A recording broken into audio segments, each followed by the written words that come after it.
સમાચાર ભાવનગરથી ભાવનગરના વલ્લભીપુરમાં કેરી નદીમાં તણાઈ ઇકો કાર નાસિદપુર ગામે કેરી નદીના કોઝવે પરથી પ્રચંડ પાણી વહી રહ્યું છે।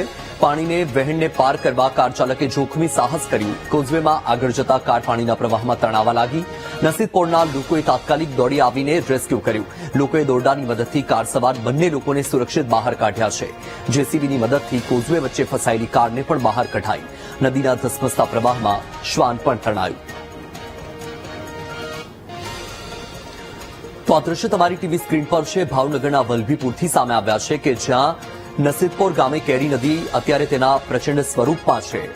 કોઝવે પરથી પાણી વહી રહ્યું છે અને ત્યારે એક ઇકો કાર ચાલકે જોખમી સાહસ ખેડ્યું અને એ જોખમી સાહસનું માઠું પરિણામ પણ આવી શકતું હતું। રાહતની વાત એ છે કે કાર ચાલક જે હતા, કારમાં સવાર જે બે લોકો હતા તેમનું સ્થાનિક લોકોએ રેસ્ક્યુ કરી લીધું છે।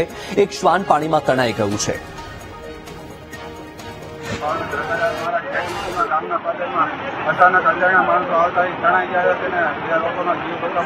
આ નદીમાં પાણીનો પૂર વહી રહ્યો છે ત્યારે એ અજાણ્યા વ્યક્તિ ઇકો નાખતા ઇકો તણાતા ગામના લોકો, વડીલો, આગેવાનો, સરપંચનો કોન્ટ્રાક્ટ કરી અને અત્યારે હાલ એને દોરડા વખતે 2 વ્યક્તિને કાઢવામાં આવ્યા છે અને હાલ અત્યારે ઇક્કા મારફત અને જીસીબી બોલાવી અને એને અત્યારે કાઢવાની કાર્યવાહી ચાલી રહી છે।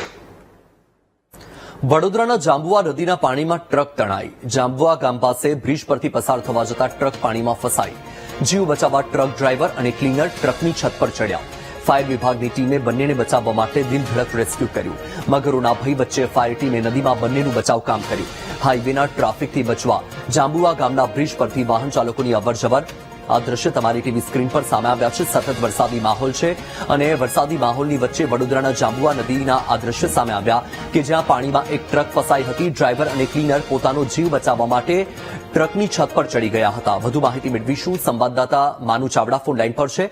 માનુ, વડોદરામાં એક તરફ વરસાદી માહોલ છે ત્યારે જાંબુઆથી દિલધડક રેસ્ક્યુના દ્રશ્યો પણ સામે આવ્યા છે। શું અપડેટ? વત્સલ, આ ઘટનામાં ટ્રક ડ્રાઈવરની ગંભીર બેદરકારી અને કોર્પોરેશનની નિષ્કાળજી છે જોવા મળી રહી છે। કારણ કે આ બ્રિજ ઉપર જે પાણી ફરી વળ્યા છે તેમ છતાંય કોર્પોરેશન દ્વારા કોઈ બેરિકેડ મૂકવામાં નથી આવ્યું।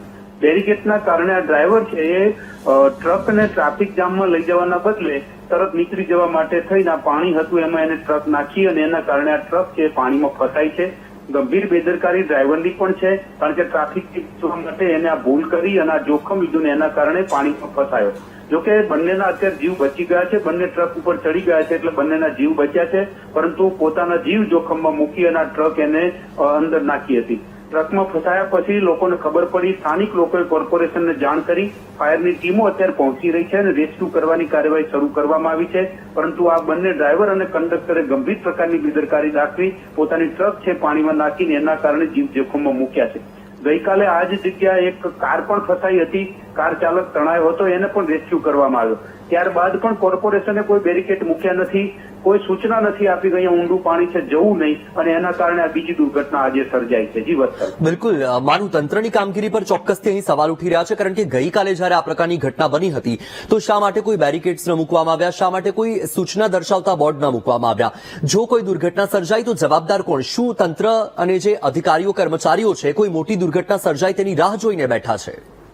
એ પ્રકારે જ કહી શકાય, કારણ કે આપ જોઈ રહ્યા છો કે ગઈકાલે આ જ જગ્યાએ એક કાર ફસાઈ હતી। ત્યારબાદ પણ આ તંત્ર છે, નિર્ભર તંત્ર છે, એના દ્વારા જે શીખ ન લેવાય અને ત્યાં બેરિકેડ નહીં મૂક્યા, કોઈ આડસ ન મૂકી, એના કારણે આ ડ્રાઈવરે ભૂલ કરી અને એને પણ પોતાની ટ્રક પાણીમાં નાખી। ગઈકાલે કાર ચાલકનો જીવ બચ્યો, આજે આ બંનેના જીવ તો બચી ગયા, પણ કોર્પોરેશનના અધિકારીઓ શું કોઈ મોટી દુર્ઘટના થાય એની રાહ જોઈ રહ્યા છે? સામાન્ય રીતે નાની પણ ઘટના હોય તો ત્યાં પણ બેરિકેડ મુકાતા હોય છે, પરંતુ અહીં તો કોર્પોરેશનના કર્મચારીઓ, અધિકારીઓ ગઈકાલે કાર તણાયા પછી પણ બેરિકેડ ન મુકાય ને એના કારણે ડ્રાઈવર ભૂલ થઈ ગયો। ડ્રાઈવર અને કંડક્ટરના જીવ જોખમમાં મુકાયા છે।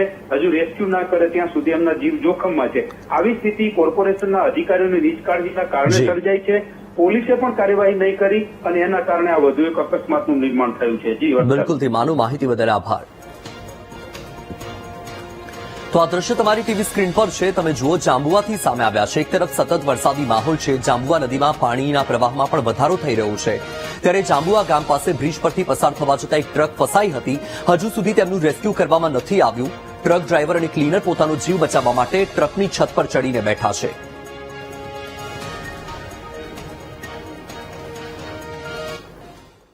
સમાચાર મોરબીથી મોરબી મચ્છુ 2 ડેમમાં 70% પાણીની આવક નોંધાઈ. મોરબીના 20 અને માળિયાના 9 ગામોને એલર્ટ કરવામાં આવ્યા.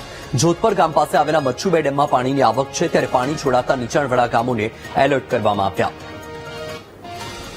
તો આ દ્રશ્ય તમારી ટીવી સ્ક્રીન પર મોરબીના છે. મોરબીના મચ્છુ 2 ડેમમાં 70% પાણીની આવક નોંધાઈ છે.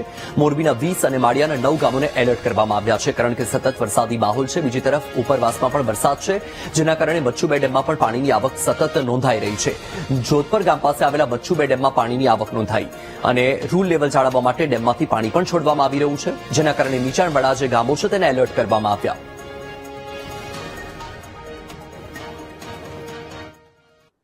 ઉપરવાસમાં ભારે વરસાદથી સુરેન્દ્રનગર જિલ્લામાં જળાશયોમાં પાણીની આવક નોંધાઈ રહી છે. જિલ્લાના નાયકા ડેમમાં 90% પાણી ભરાયું. 19 ફૂટની જળસપાટી ધરાવતો ડેમ ઓવરફ્લો થવાની તૈયારીમાં છે. ડેમ ગમે ત્યારે ઓવરફ્લો થાય તેવી સંભાવના છે, ત્યારે વરસાદી આફતને પહોંચી વળવા જિલ્લા તંત્ર સજ્જ છે. તંત્રએ એનડીઆરએફ અને એસડીઆરએફની ટીમ સ્ટેન્ડ બાય રાખી. સાથે જ અધિકારીઓને હેડક્વાર્ટર ન છોડવા માટેની પણ સૂચના આપી દેવામાં આવી છે. ડેમના નીચાણવાળા વિસ્તારોને લોકોને એલર્ટ રહેવાની પણ અપીલ કરાઈ છે.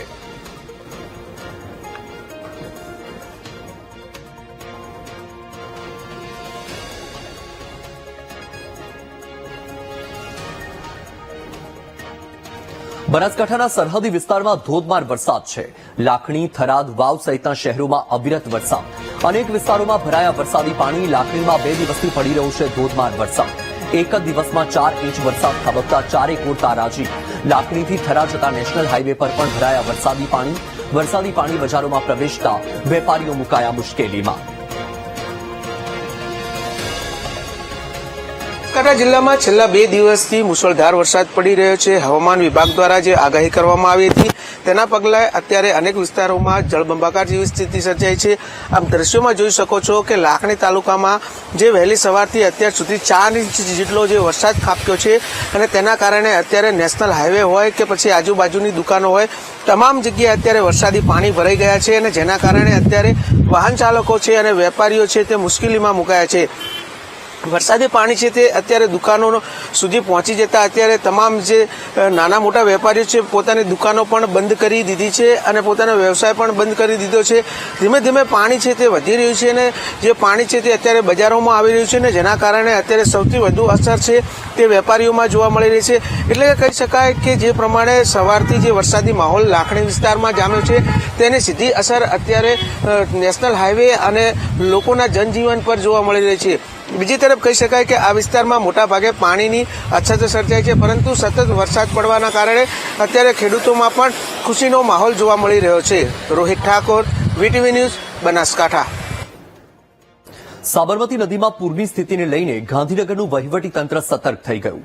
સાબરમતી નદી આસપાસ રહેણાંક વિસ્તારોને એલર્ટ કરાયા છે. ફાયર વિભાગ, વહીવટી તંત્રએ એનાઉન્સમેન્ટ કરીને રહીશોને સતર્ક કર્યા. બ્રિજ પર વાહનો લઈને ઉભા રહેતા લોકોને દૂર કરાયા છે. તો આ દ્રશ્ય તમારી ટીવી સ્ક્રીન પર છે. એક તરફ સતત વરસાદી માહોલ છે, તેના કારણે સાબરમતી નદીમાં પણ પૂરની પરિસ્થિતિ છે, અને એ જ પૂરની પરિસ્થિતિને જોતા ગાંધીનગરનું વહીવટી તંત્ર સતર્ક થઈ ગયું છે. સાબરમતી નદી આસપાસના રહેણાંક વિસ્તારોને એલર્ટ જાહેર કરવામાં આવ્યા.